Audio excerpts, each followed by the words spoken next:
জয় গুরু বন্দে পুরুষোত্তমম পরম প্রেমময় মানব দরদি ভগবান শ্রী শ্রী ঠাকুর অনুকূলচন্দ্রের বাণী পাঠ করছি। দাস মনোবৃত্তি ও আত্মসমর্পণ মনোবৃত্তি কোনটা ভালো? প্রশ্ন।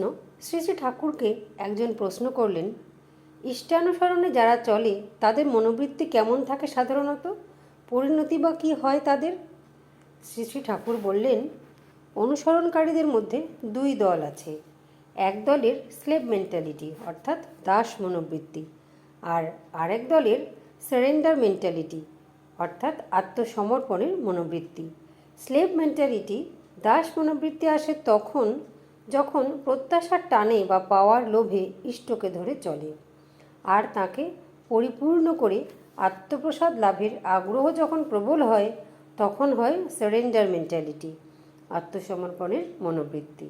এতে প্রবৃত্তিগুলি অ্যাডজাস্টেড বা নিয়ন্ত্রিত হয়। মানুষ এনথুসিয়াস্টিক ও ওয়াইস অর্থাৎ উৎসাহ সমন্বিত ও প্রজ্ঞাবান হয়।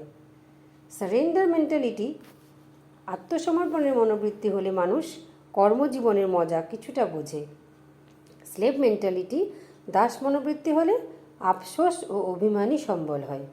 সব সময় ভাবে, এত ডাকলাম এত করলাম হলো কি? অবশ্য তারই মনোবৃত্তি যতদিন থাকবে ততদিন কিছু হওয়াও কঠিন। নিরহংকার আর্ত যে তার পথ আছে, কিন্তু করার অহংকার ও সঙ্গে সঙ্গে প্রত্যাশা যাকে অশান্ত ও অস্থির করে তোলে তার অনেক দেরি। জয় গুরু। সূত্র আলোচনা প্রসঙ্গ সপ্তম খণ্ড।